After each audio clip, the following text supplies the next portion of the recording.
Welcome to scary গপ্প। Hello বন্ধুরা, তোমরা সবাই কেমন আছো? আশা করি সবাই খুব ভালো আছো।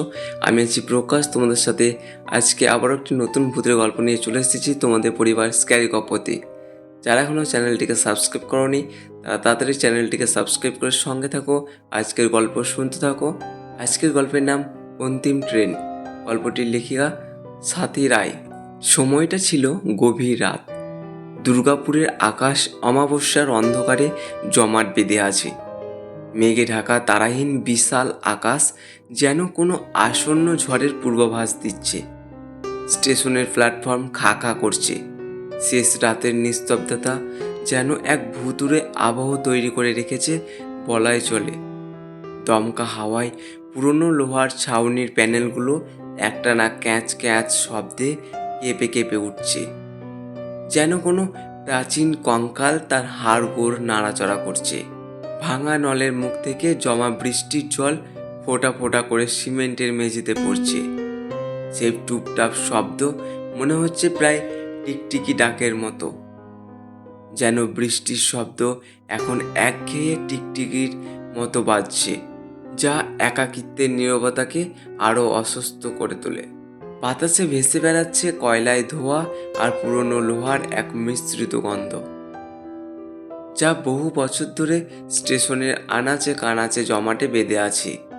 প্ল্যাটফর্মের হলুদ রঙের টিমটিমে আলোয় দীর্ঘ অপেক্ষার ছাপ স্পষ্ট, আর ধুলো জমা বেঞ্চগুলো যেন ক্লান্ত প্রতীকের দীর্ঘশ্বাসের সাক্ষী। দূরের শহরের ঘুমন্ত কোলাহল ক্ষীণ গুঞ্জনে ভেসে আসছে, যা এই মুহূর্তে নির্জন প্ল্যাটফর্মের নীরবতাকে আরও গভীর করে তুলেছে। রায়হান এই নির্জন প্ল্যাটফর্মে একা দাঁড়িয়ে, তার পায়ের কাছে একটি পুরনো সুটকেস। শেষ ট্রেনটি কখন ছেড়ে চলে গেছে সে খেয়াল করেনি। অফিসের জটিল হিসাব মেলানোর সময় তার ঘড়ির কাঁটার দিকে কোনো নজর দেওয়ার কথা একদমই খেয়াল ছিল না। বাড়ি ফেরার বাসও আর নেই। অগত্যা ভোরের প্রথম ট্রেনের জন্য অপেক্ষা করা ছাড়া আর কোনো উপায় নেই। কিন্তু এই নির্জন অন্ধকার প্ল্যাটফর্মের অস্বস্তিকর নীরবতা তার ধৈর্যচ্যুতি ঘটাচ্ছে। মাথার উপর বিদ্যুতের তারে বসা কয়েকটি কাক মাঝে মাঝে ডেকে উঠছে। তাদের কর্কশ আওয়াজ রাতের নিস্তব্ধতাকে আরও ভয়াবহ করে তুলছে। রায়হান অস্থিরভাবে পায়চারি করছে। তার পায়ের শব্দ ছাড়া আর কোনো শব্দ এখানে নেই। হঠাৎ এক দমকা ঠান্ডা বাতাস তার শরীর ছুঁয়ে গেল, যেন কোনো অশরীরী হাতের স্পর্শ। সে চমকে চারিদিকে তাকালো, কিন্তু কিছুই দেখতে পেল না। শুধু সেই জমাট বাঁধা অন্ধকার আর তার দীর্ঘ কাঁপতে থাকা ছায়া। তার মনে একটা চাপা ভয় বাসা বাঁধতে শুরু করলো। এই পরিত্যক্ত স্টেশনের নীরবতা যেন কোনো অশুভ কিছুর ইঙ্গিত দিচ্ছে। রায়হান বছর 30-এর এক যুবক। দুর্গাপুরের একটি পুরনো কারখানায় হিসাব রক্ষকের কাজ করে।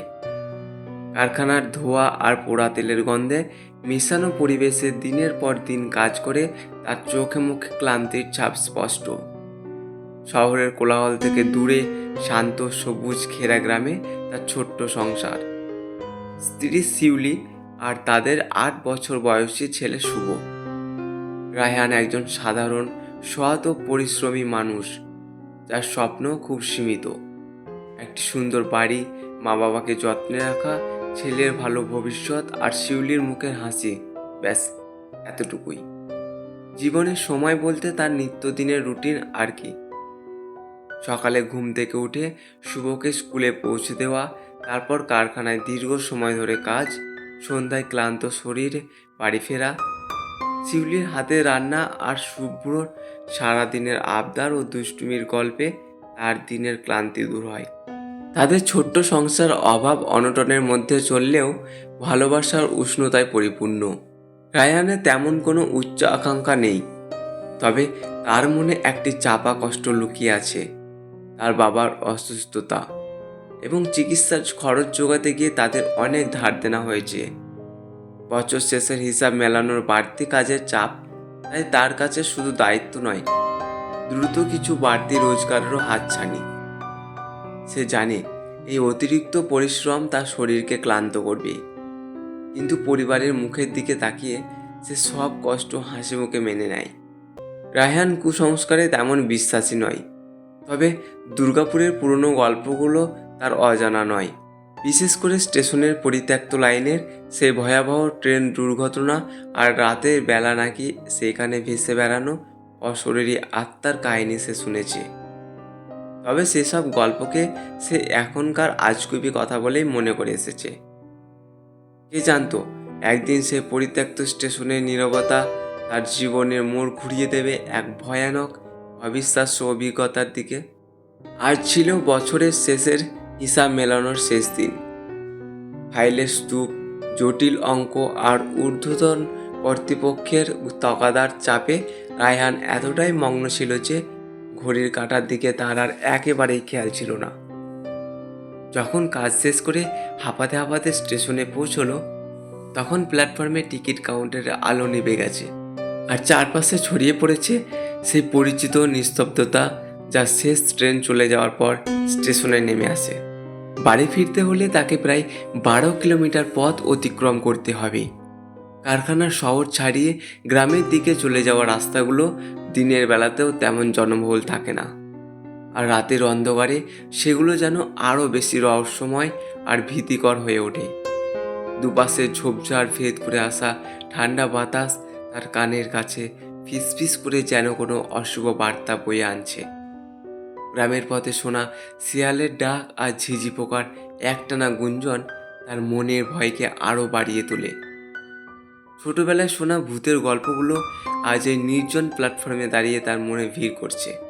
প্ল্যাটফর্মের একটা হলুদ রঙের টিমটিমে আলোটা দুর্বলভাবে চারপাশ আলোকিত করার চেষ্টা করছে, কিন্তু তার লম্বা ছায়া অমসৃণ পাথরের মেঝেতে ভূতের মতো কাঁপছে। মনে হচ্ছে যেন কোনো অশরীরী শক্তি অনবরত সন্তর্পণে তাকে অনুসরণ করছে। প্রতিটা পদক্ষেপের সাথে সাথে ছায়াটা বেঁকে চুরে এক ভয়ানক আকার ধারণ করছে। রায়ানের বুকের ভেতরটা ধুকপুক করতে শুরু করে, গলা শুকিয়ে কাঠ হয়ে আসছে। এই নীরবতা, এই অন্ধকার, এই একাকিত্ব সব মিলিয়ে এক অসহ্য পরিস্থিতি তৈরি হয়েছে। সে জানে না আর কতক্ষণ তাকে এই ভীতিপূর্ণ পরিবেশ অপেক্ষা করতে হবে। হঠাৎ নিস্তব্ধতা চূর্ণ করে ভেসে এলো এক করুণ, বুক ফাটা আর্তনাদের মতো হুইসেলের শব্দ। এ যেন কোনো জীবন্ত প্রাণীর অন্তিম চিৎকার। রাতের নীরবতাকে খান খান করে ভেঙে চুরমার করে দিল। রায়হান চমকে উঠল, তার শরীর হিম হয়ে গেল, রক্ত চলাচল যেন মুহূর্তের জন্য থেমে গেল। এ কোনো পরিচিত ট্রেনের হুইসেল নয়, এর মধ্যে যেন বহু যুগ ধরে জমে থাকা না বলা কষ্ট, চাপা যন্ত্রণা আর হারিয়ে যাওয়া আত্মার হাহাকার মেশানো। শব্দটা যেন দূরকালের কোনো গভীর খাদ থেকে আসছে, যেন কোনো অশরীরী বাতাস ভারী করে তুলছে তার চাপা বেদনায়। রায়ান ভয়ে কাঠ হয়ে রেল লাইনের দিকে তাকালো। কুয়াশার মতো জমাট বাঁধা নিকষ অন্ধকারে একটি অস্পষ্ট রক্তিম আলো ধীরে ধীরে এগিয়ে আসছে। আলোটা যেন কোনো আহত পশুর জ্বলন্ত চোখের মতো ক্রমশ তীব্র হচ্ছে, আর সেই আলোর সাথে ভেসে আসছে ট্রেনের চাকার ধাতব ঘষাঘষির এক বীভৎস শব্দ। লোহায় লোহায় ঘষা লাগার সেই তীক্ষ্ণ আওয়াজ যেন কোনো প্রাচীন কঙ্কালের হাড়গোড় মরমর করে ভাঙার আওয়াজ এর সমান বিভৎস। শব্দটা তার কানের পর্দায় আঘাত করছে, তার মস্তিষ্কের ভেতর এক শীতল আতঙ্ক সৃষ্টি করছে। রায়হানের বুকের ভেতরটা হিম হয়ে গেল, হৃদস্পন্দন দ্রুত ধুকপুক করতে শুরু করলো। এ ভয়ের সময়ে এই পরিত্যক্ত প্ল্যাটফর্মের লাইনে কোনো ট্রেন আসার কথা নয়। দিনের বেলাতেও ভোরবেলা মালগাড়ি ছাড়া কোনো ট্রেন চলে না। আর এখন তো মধ্যরাত্রি। স্থানীয় মানুষদের মুখে সে এই রুটের পরিত্যক্ত হওয়ার অনেক গল্প শুনেছে। প্রায় 50 বছর আগে এক ভয়াবহ ট্রেন দুর্ঘটনা ঘটেছিল এই লাইনে। যাত্রীবাহী একটি ট্রেনের সাথে মালগাড়ির মুখোমুখি সংঘর্ষ হয়েছিল, যেখানে বহু মানুষ জীবন্ত দগ্ধ হয়েছিল। ছিন্ন ভিন্ন হয়েছিল তাদের স্বপ্ন আর ভবিষ্যৎ। সেই দুর্ঘটনার পর থেকেই এই রুটটি পরিত্যক্ত ঘোষণা করা হয়েছে। রাতের অন্ধকারে তো দূরের কথা, দিনের আলোতেও কেউ ভুলেও এই লাইনের ধারে কাছে ঘেঁষতে সাহস পায় না। রায়ানের মনে সেই ভয়াবহ দুর্ঘটনার বীভৎস ছবিগুলো ভেসে উঠল, যেন সে তার চোখের সামনে সেই পোড়া কামরা আর আর্তনাদরত মানুষদের ছায়া দেখতে পাচ্ছে। সেই রাতের ট্রেন কি সেই অভিশপ্ত অতীতের কোনো প্রতিচ্ছবি? ঠিক কী হয়েছিল 50 বছর আগে? তার জন্য জানতে হবে 50 বছর আগের সেই মৃত্যু দিনের কাহিনী। এক অশরীরী দীর্ঘশ্বাস হয়ে সেই রাতের নীরবতা আজও এলাকার মানুষের মনে চাপা আতঙ্ক সৃষ্টি করে। সেই ভয়াবহতার কোনো সুস্পষ্ট বিবরণ হয়তো কালের গর্ভে হারিয়ে গেছে, কিন্তু সেই রুটের পরিত্যক্ত আর রাতের ট্রেনের অশুভ গুঞ্জন আজও সেই নির্মম স্মৃতির জীবন্ত সাক্ষী। সেই রাতে ঠিক কতগুলো জীবন নিভে গিয়েছিল, কতগুলো স্বপ্ন ভেঙে চুরমার হয়েছিল, তার সম্পূর্ণ হিসেব হয়তো আর কোনো দিন জানা যাবে না।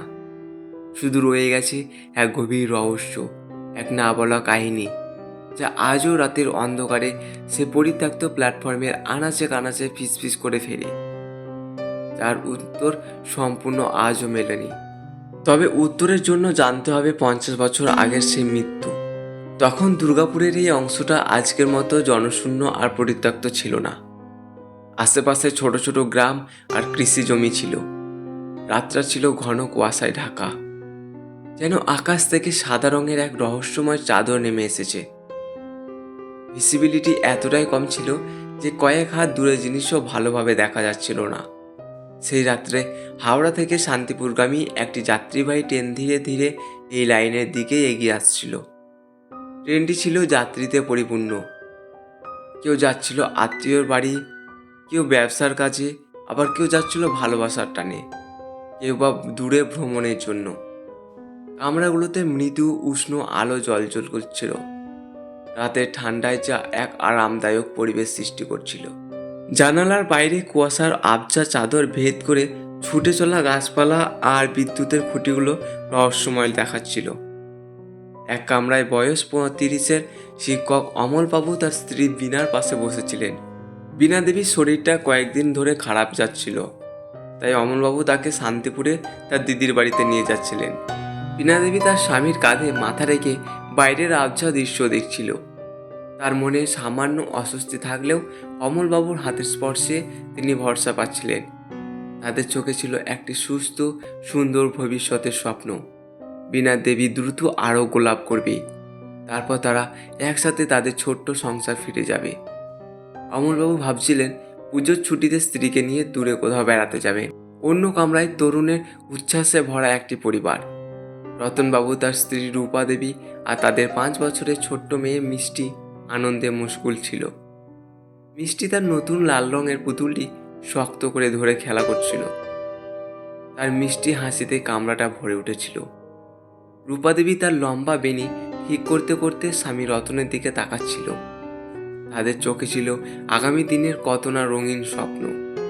রতন ভাবছিলেন শান্তিপুরে পৌঁছে মিষ্টির দিদিমার হাতে নারকেল নাড়ু খাবেন, আর ওনার স্ত্রীর জন্য কিনবেন সেই বিখ্যাত শান্তিপুরের তাঁতের শাড়ি। তাদের ছোট্ট সংসারে কোনো অভাব ছিল না, শুধু ছিল অফুরন্ত ভালোবাসা আর আগামী দিনের সোনালি স্বপ্নে বোনা এক সুন্দর জীবন। ঠিক তাদের পাশে আসনে বসেছিলেন ষাটোধর্ত দেবেন্দ্রনাথ, অবসরপ্রাপ্ত পোস্টমাস্টার। তিনি শান্তিপুরে যাচ্ছিলেন তার নাতনিকে দেখতে। তার হাতে ছিল এক বাক্স টাটকা কমলালেবু। দেবেন্দ্রনাথের চোখে ছিল নাতনির মুখ দেখার আনন্দ। তার মনে পুরনো দিনের কত না মধুর স্মৃতি ভিড় করছিল। তিনি ভাবছিলেন নাতনিকে তার পুরনো দিনের গল্প শোনাবেন, আর একসাথে তারা অনেক খেলবে, পুরো শান্তিময় ঘুরবে। আরও কয়েকজন যাত্রী ছিল সেই কামরায়। কেউ যাচ্ছিল চাকরির ইন্টারভিউ দিতে, চোখে একরাশ আশা। কেউ যাচ্ছিল ভালোবাসার মানুষের কাছে, আবার কেউ যাচ্ছিল তীর্থযাত্রায়, মনে শান্তি আর মুক্তির আকাঙ্ক্ষায়। প্রত্যেকের মনেই ছিল আগামী দিনের স্বপ্ন।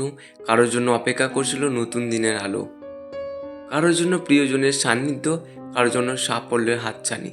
কেউই জানতো না সেই রাতের কুয়াশাচ্ছন্ন পথ তাদের জীবনের শেষ যাত্রা হতে চলেছে। কেউই আন্দাজ করতে পারেনি আর কিছুক্ষণ পরেই এক ভয়াবহ পরিণতি তাদের সব স্বপ্ন, সব হাসি, সব আকাঙ্ক্ষাকে চিরতরে স্তব্ধ করে দেবে। ঠিক একই সময় বিপরীত দিকে একটি মালগাড়ি দ্রুত গতিতে এগিয়ে আসছিল। কুয়াশার জন্য চালক দূরের সিগন্যাল দেখতে পায়নি, হয়তোবা নিয়তির এমনই পরিহাস ছিল। হঠাৎ এক বিকট শব্দে সব কিছু স্তব্ধ হয়ে গেল, যেন আকাশ ভেঙে পড়ল। তীব্র ঝাঁকুনি, লোহার সাথে লোহার সংঘর্ষের ভয়াবহ আওয়াজ, তারপর চারিদিকে শুধু চিৎকার আর আর্তনাদ। যাত্রীবাহী ট্রেনটি মালগাড়ির সাথে মুখোমুখি ধাক্কা লেগেছিল। কামরাগুলো দুমড়ে মুচড়ে গেল, লোহার পাত ছিঁড়ে মানুষের দেহের সাথে মিশে গেল। মুহূর্তের মধ্যে আলো নিভে গেল, আর আগুনের জ্বলন্ত চিকা অন্ধকারের বুক চিরে উপরের দিকে উঠতে শুরু করলো। বিনার দুর্বল শরীরটা ছিন্ন ভিন্ন হয়ে গেল। অমলবাবুর আর্তনাদ সে ভয়াবহতার মাঝে হারিয়ে গেল। ছোট্ট মিষ্টি তার পুতুলটি ধরে তখনও হাসছিল, হয়তো বুঝতেও পারেনি তার চারপাশে কি ঘটছে। রতনবাবু আর রূপাদেবী একে অপরের হাত ধরে শেষ নিঃশ্বাস ত্যাগ করলেন। আগুনের শিখা ক্রমশ বাড়তে লাগলো। অসহায় যাত্রীরা কামরার ভেতর জীবন্ত দগ্ধ হতে শুরু করলো। তাদের চিৎকার, তাদের বাঁচার আকুতি সেই রাতের আকাশ বাতাস ভারী করে তুলেছিল। যারা সামান্য আঘাত পেয়েছিল তারা আতঙ্ক আর ধোঁয়ায় দিশেহারা হয়ে ছুটতে চেষ্টা করেছিল, কিন্তু ভাঙা কামরার ভেতর পথ খুঁজে পাওয়া ছিল দুঃসাধ্য। ভোরের আলো ফুটলে উদ্ধারকর্মীরা এসে পৌঁছালো, কিন্তু তখন আর কিছুই করা ছিল না। চারিদিকে ছড়িয়ে ছিটিয়ে সেই পোড়া দেহ, রক্তের স্রোত আর ভাঙা কামরার ধ্বংসস্তূপ।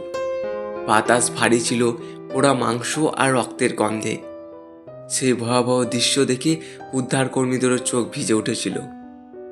সেই দুর্ঘটনার পর বহু বছর কেটে গেছে। লাইনটি পরিত্যক্ত ঘোষণা করা হয়েছে, কারণ মানুষের মনে সেই রাতের ভয়াবহ স্মৃতি আজও অমলিন। স্থানীয়রা বিশ্বাস করে অমলবাবু, বীণা, রতন, রূপা আর ছোট্ট মিষ্টির মতো বাকি সবার আত্মা আজও সেই লাইনের আশেপাশে ঘুরে বেড়ায়। তাদের শেষ মুহূর্তের আর্তনাদ রাতের বাতাসে ভেসে আসে, আর সেই কারণেই রাতের অন্ধকারে কেউ ভুলে এই পরিত্যক্ত রুটের ধারে কাছে ঘেঁষতে সাহস পায় না। রায়ানের মনে সেই ভয়াবহ দুর্ঘটনার বিভৎস ছবিগুলো স্পষ্ট হয়ে উঠল, আর ঠিক তখনই সে কুয়াশার মধ্যে ভেসে আসা রক্তিম আলো আরও কাছে এগিয়ে এলো। ট্রেনের চাকার সেই হাড়হিম করা ঘষাঘষির শব্দ যেন আরও তীব্র হলো। তার মনে প্রশ্ন জাগলো, এই রাতের ট্রেন কি সেই অভিশপ্ত অতীতের কোনো প্রতিচ্ছবি? এই যাত্রীরা কি সেই রাতের হতভাগ্য আত্মা? রায়ানের ভাবনার মাঝে ধীরে ধীরে ট্রেনটি প্ল্যাটফর্মে এসে থামলো। এটি একটি জীর্ণ কঙ্কালসার চেহারার ট্রেন। কামরাগুলোর কাঠের কাঠামো ভেঙে চুরে গেছে, জানালার ভাঙা কাঁচগুলোতে রাতের অন্ধকার আরও গাঢ় দেখাচ্ছে। ট্রেনের গা থেকে ভেসে আসছে পচা মাংসের মতো দুর্গন্ধ আর বহু পুরনো স্যাঁতস্যাঁতে মাটির গন্ধ, যার ফলে রাহানের শ্বাসও নিতে কষ্ট হচ্ছিল। প্ল্যাটফর্মে কোনো রেলকর্মী নেই, কোনো ঘোষণা নেই, শুধু এক শীতল কবরের নীরবতা বিরাজ করছে। ট্রেনের দরজাগুলো ধীরে ধীরে ভয়ঙ্কর কর্কর শব্দে খুলে গেল, যেন কোনো নরকের দরজা উন্মোচিত হচ্ছে। আর ভেতর থেকে ভেসে আসছে চাপা গোমানের আওয়াজ, যেন শত শত অভিশপ্ত আত্মা সেখানে আর্তনাদ করছে। এটা কি সেই অভিশপ্ত অন্তিম ট্রেন, নাকি শেষ লোকাল ট্রেন যা আজ রায়ানের জন্য প্ল্যাটফর্ম ছেড়ে যায়নি? রায়ান কি সত্যি ট্রেনে উঠবে? সেও কি হবে শিকার এই অন্তিম ট্রেনের? এই অশরীরা যাত্রীরা কি তাকে ছেড়ে দেবে? রায়ান ভয়ে কয়েক পা পিছিয়ে গেল।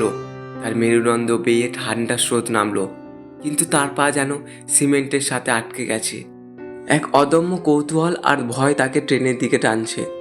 ভেতরে আবছা লালচে আলো দেখা যাচ্ছে, যা বাইরে জমাট বাঁধা অন্ধকারের চেয়েও বেশি বিভীষিকাময়। কামরার ভেতর থেকে ভেসে আসা গোঙানির আওয়াজ ক্রমশ বাড়ছে, তার সাথে যোগ হচ্ছে চাপা কান্নার শব্দ। কিন্তু তারপর তার মনে ভেসে উঠল তার স্ত্রী শিউলির মুখ, তার ক্লান্ত চিহ্নিত চাইনি।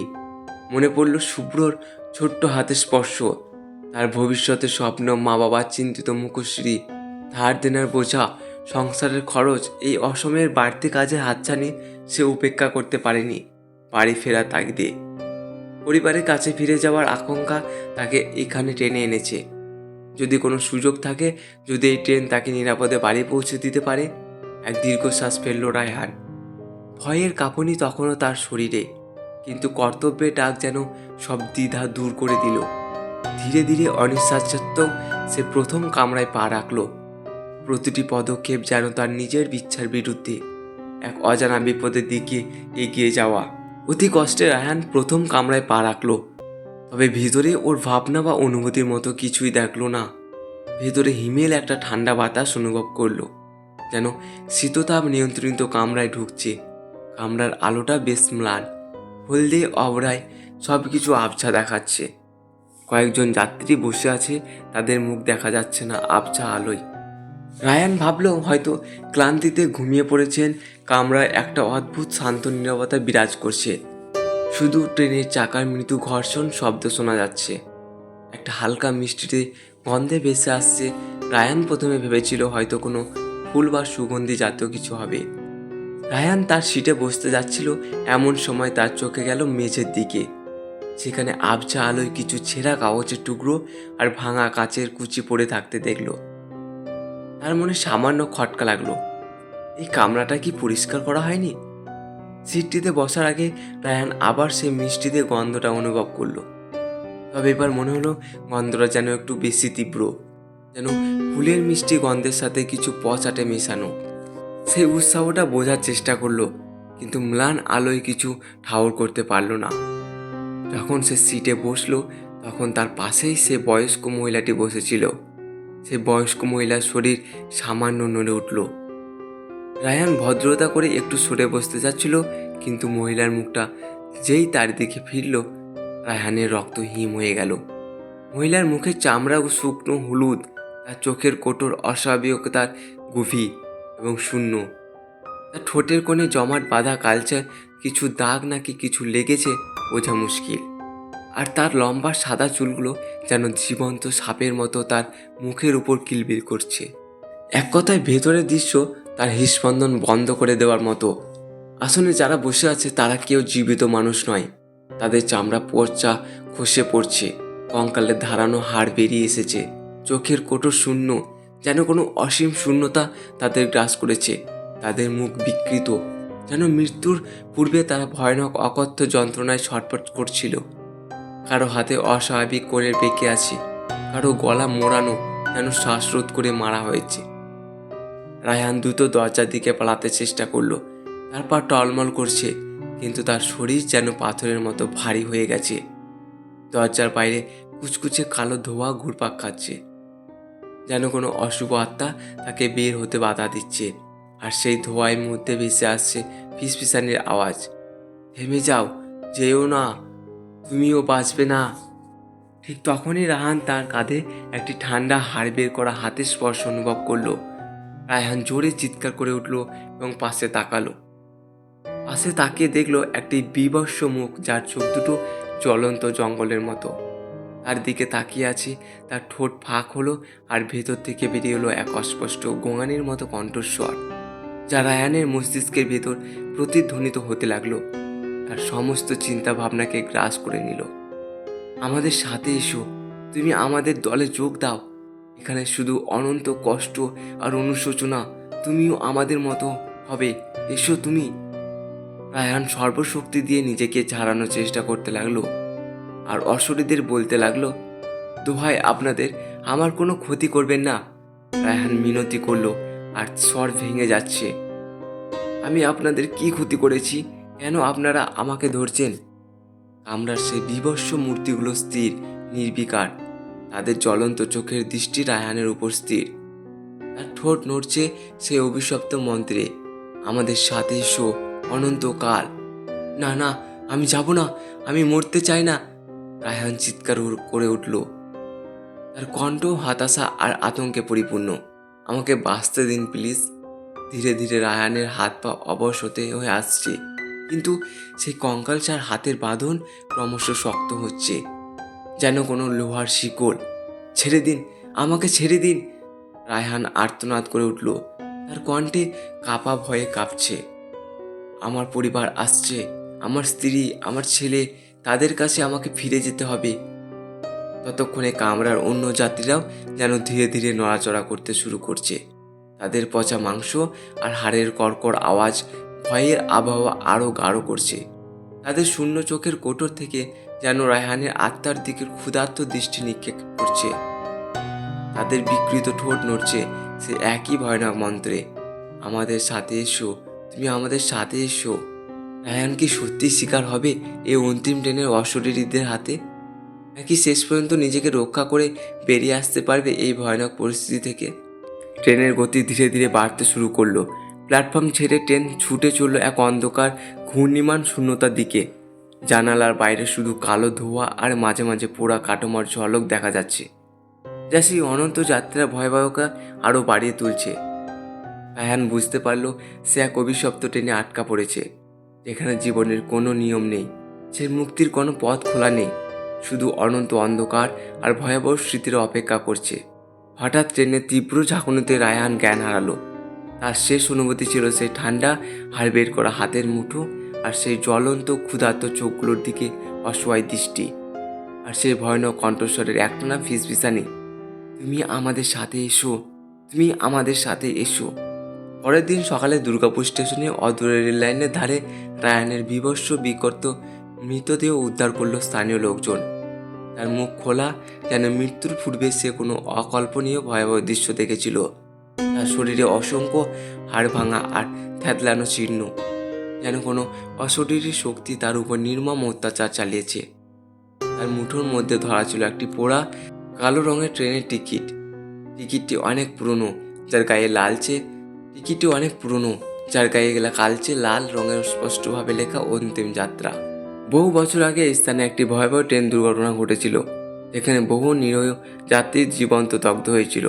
তাদের আত্মা আজও মুক্তি পায়নি এবং রাতের অন্ধকারে তাদের অন্তিম ট্রেনে নতুন শিকারের সন্ধান ঘোরে।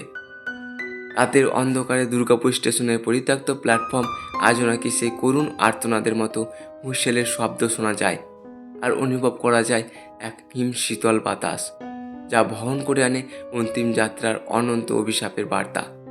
সেই অভিশাপের শিকার হয় রায়হানের মতো হতভাগ্যরা। কেটে যায় 6 মাস, এর মাঝে আর তেমন কিছুই কেউ শোনেনি। তবে কি অন্তিম ট্রেনের সমাপ্তি হলো? কিন্তু না, এই সমাপ্তির আসলে ছিল এক নতুন রহস্যের শুরু। কেটে যায় 6 মাস, এর মাঝে আর তেমন কিছুই কেউ শোনেনি। তবে কি অন্তিম ট্রেনের সমাপ্তি হলো? দেখতে হলে গল্পটি শুনতে থাকো আর চ্যানেলটিকে সাবস্ক্রাইব করে সঙ্গে থাকো। আসছে এর পরবর্তী পার্ট। আর যারা এখনও চ্যানেলটি সাবস্ক্রাইব করোনি তারা তাড়াতাড়ি চ্যানেলটিকে সাবস্ক্রাইব করে সঙ্গে থাকো, শুনতে থাকো পরবর্তী গল্প।